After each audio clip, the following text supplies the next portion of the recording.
During the past decades, open and distance education has always been considered and described as, permit me to use the words of Sherry Hill in the 1985 movie Between Walang Ningning, nothing but a second-rate, trying hard copycat in comparison to traditional brick-and-mortar schools. But with the onslaught of new technologies at its disposal, open and distance learning has come of age and could now compete with the quality of traditional classroom education. Open and distance learning has earned its niche, especially in more mature and independent clients who long for a venue that could quench their insatiable thirst for knowledge. And being one of those kinds of learners, I stand here before you today to attest to the excellence and equity of open and distance learning. Thomas Friedman's thesis, "The World is Flat," talks about how globalization has leveled the playing field for businesses, organizations, human resources, all because of technology. This also holds true for ODL. With the use of better technology, ODL has leveled the playing field in education. ODL, in its formal or informal learning mode, has become more affordable, more available.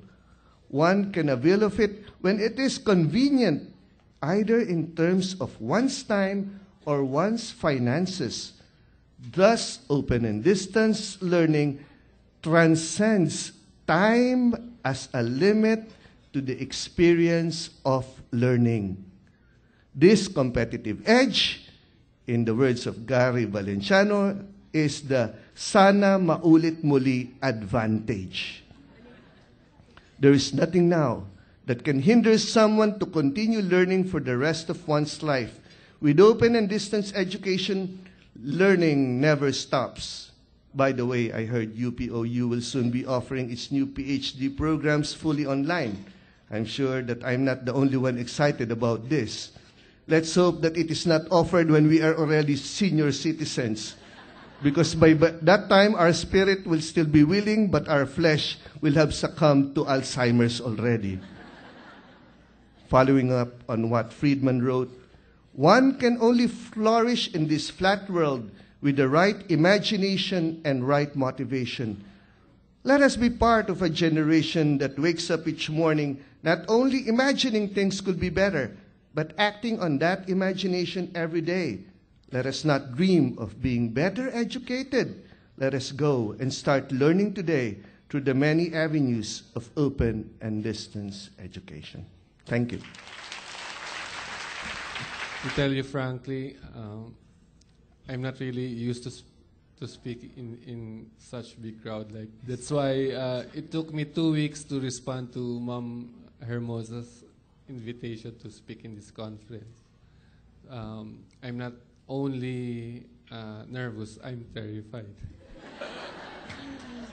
Malaki po ang nagawa ng UPOU sa pagbabago ng kung paano ako mag-aral. Hindi po sa pagmamayabang.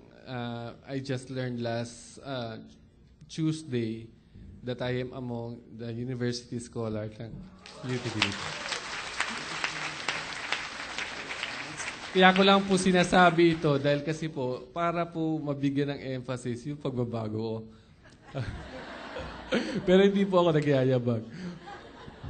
Ang average ko last semester ay around 1.4.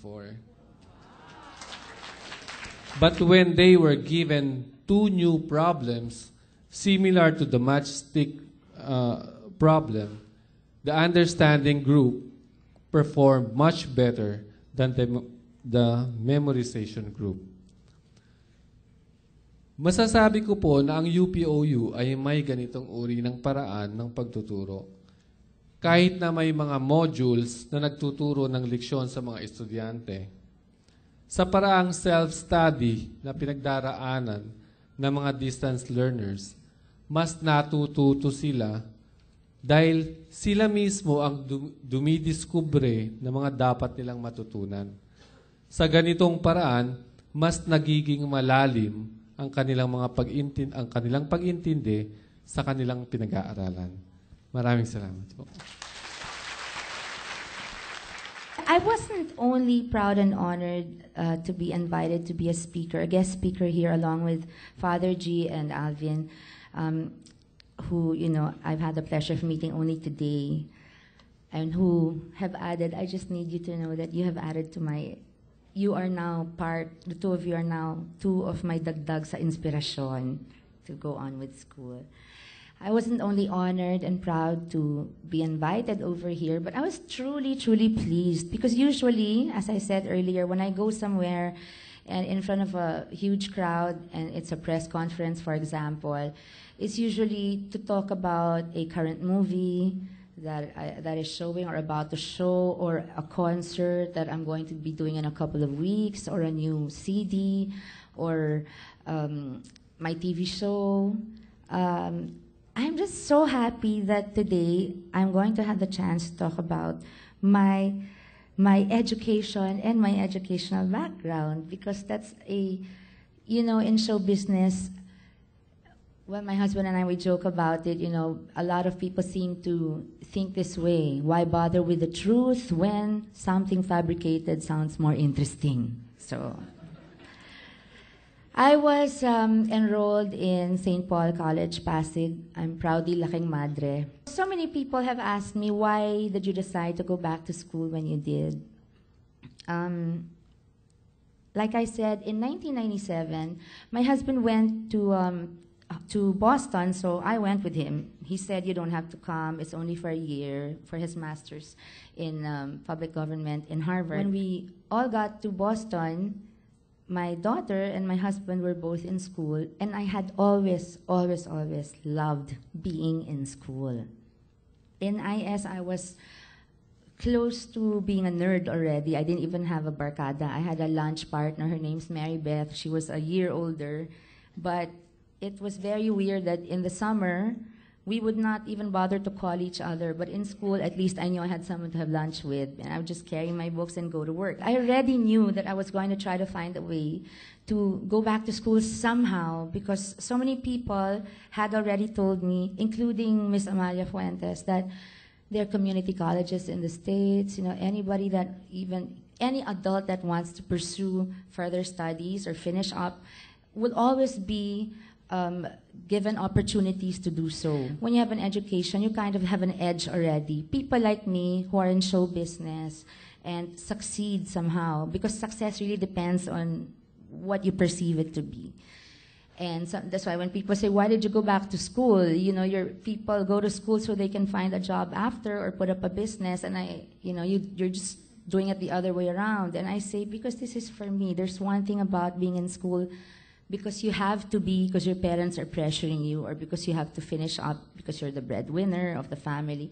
And it's a big difference between that and making a decision at this point in my life to go back to school, even when I don't have to. When I found out, after so many years, that UP had something called the UPOU, I thought, Kiko, why didn't you tell me? I said, because you did not ask. This is so different from the world that I am known to be a part of. And I want everybody to know that I have such respect and admiration, because I think education and everybody involved in supporting adults like myself in furthering our education, you are doing something very, very noble. And UPOU has been the answer to my long-standing question to my husband of why does the Philippines not have many institutions offering opportunities to adults who want to go back to school. Eh tayo yung nangangailangan ng skills.